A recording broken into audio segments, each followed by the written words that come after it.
When you were growing up, what kind of books did you read when you were a kid?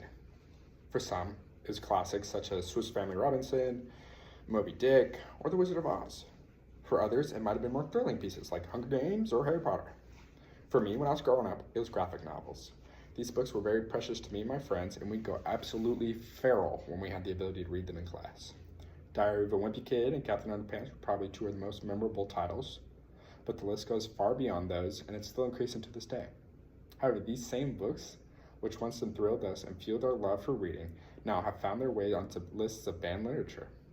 But why are graphic novels being banned, you might ask? Let's take a look at a few examples. Captain Underpants, a silly, lighthearted adventure series, has been pulled from the stores because it's considered inappropriate. Drama, a newer book, a story that follows a middle school student who works in her drama's production crew. The book has been targeted for containing LGBTQ+ characters. Or a more older historical book, Mouse, a book that portrays the Holocaust with cat and mouse metaphors, was banned for containing a naked cartoon figure. Something is clearly unfolding in front of us. A massive portion of the problem arises out of the inherent nature of the medium. As explained in an article from the Comic Book League Defense Fund, comics are denounced for all the same reasons other books are: violence, profanity, and sex. But because of the visual nature of the literature, the context becomes literally more visible, and it makes it easy to be taken out of context. Just take a second for that. Easier to take out of context. You can take a panel from a graphic novel out of its story, and it may seem provocative, but these same scenes and topics are still in other books and other media, such as music and movies. By this logic, any form of media can be used to fuel some kind of argument. The fact that only books are being challenged, yet other mediums are getting off scot-free is idiotic. Take a closer look at some of the challenges graphic novels are facing. Mouse was censored because of a naked mouse drawing, because of a naked animal. Regardless of the censorship, the book is still considered a well-respected representation of the Holocaust.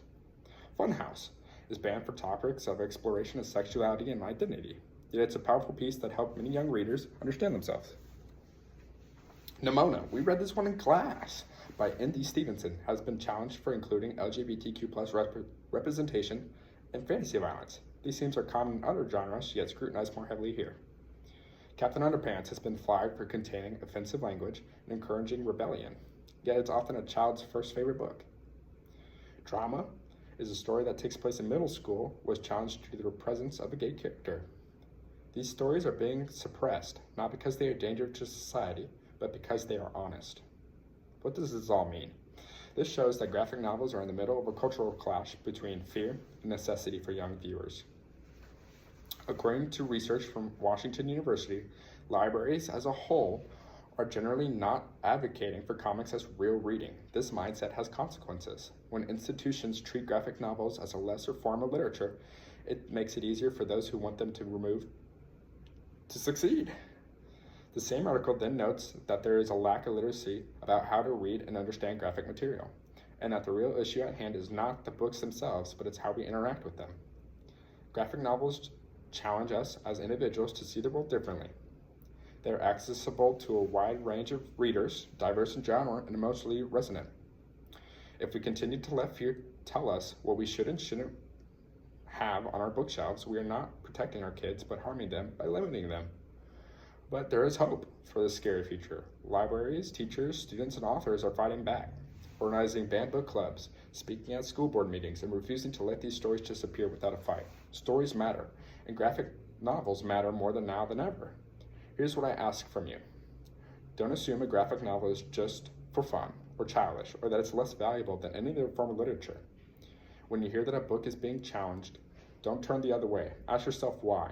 Do your research and read the book for yourself, because in the end, the real danger isn't what's on the page. It's what you're missing when you take it away.